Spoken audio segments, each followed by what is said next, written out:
Summer season ஆரம்பிச்சாச்சு. இன்றைக்கி நம்ம கம்பு சோறு எப்படி செய்கிறதுன்னு பார்க்கலாமா? அதுக்கு 2 டம்ளர் அளவுக்கு கம்பு எடுத்துக்கோங்க. இதை நல்ல தண்ணியில் 2-3 தடவை வாஷ் பண்ணிக்கலாம். ஏன்னா அதில் கல் தூசிலாம் இருக்கும், அதை நல்லா ரிமூவ் பண்ணிக்கோங்க. கை வச்சு இந்த மாதிரி நல்லா பிசைஞ்சு கழுவி எடுத்துக்கலாம். இப்போ இதை நீங்கள் ஒரு அரிப்பில் போட்டு அப்படியே தண்ணி நல்லா வடியதுக்கு விட்டுருங்க. ஒரு 10 நிமிஷம் தண்ணி நல்லா வடிஞ்சிட்டு பார்த்தீங்களா, இப்போ அந்த ஈரப்பதத்தோடு இருக்கும்போதே நீங்கள் மிக்ஸி ஜாரில் போட்டு ரவாவோட அந்த பதத்துக்கு நீங்கள் அரைச்சிக்கலாம். ரொம்பையும் மாவாக ஆக்க வேண்டாம். இங்கே பாருங்கள், ஒரு 2-3 தடவை அரைச்சி இந்த மாதிரி எடுத்துக்கிட்டு இப்போ நீங்கள் அந்த செய்ய போகிற பாத்திரத்தில் 2 டம்ளர் கம்பு எடுத்துருக்கீங்களா, 5 டம்ளர் தண்ணி எடுத்துக்கோங்க. கரெக்டாக இருக்கும்.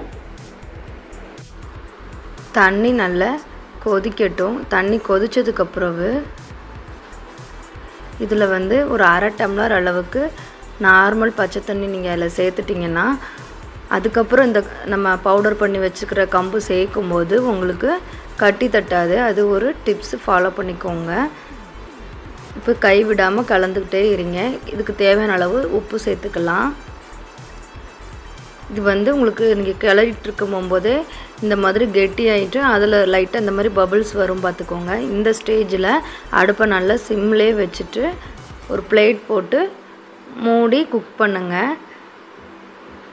ஊடையில் 5 நிமிஷத்துக்கு ஒருக்க எடுத்து லைட்டாக கிளறி விட்டு மூடி வச்சுக்கோங்க. கம்பு இங்கே பாருங்கள், கம்பஞ்சோறு நல்லா வெந்து வந்துட்டு இப்போ ஸ்டவ் ஆஃப் பண்ணிடலாம். இதை நல்லா ரூம் டெம்பரேச்சர் வர்ற வரைக்கும் வெயிட் பண்ணுங்கள். எப்படியும் குறைஞ்சது 1 மணி நேரமாவது ஆகும். ஆறட்டும். ஆறுனதுக்கப்புறமா நம்ம இதில் உருண்டை பிடிச்சிக்கலாம். இதை அப்படியே எடுத்து ஒரு தட்டில் வச்சு அப்படியே லைட்டாக உருட்டினீங்கன்னா உங்களுக்கு பால் ஷேப்பில் அழகாக ரெடி ஆகிடும். அவ்வளோதான், கம்பு சோறு ரெடி. இது ஈஸியாக செஞ்சிடலாம், யார் வேணாலும் செஞ்சிடலாம். இங்கே பாருங்கள், சூப்பராக கம்பஞ்சோறு ரெடி ஆகிட்டு. இந்த கம்பஞ்சோறுக்கு நான் இன்றைக்கி கருவாட்டு குழம்பு வச்சு சாப்பிட போகிறேன்.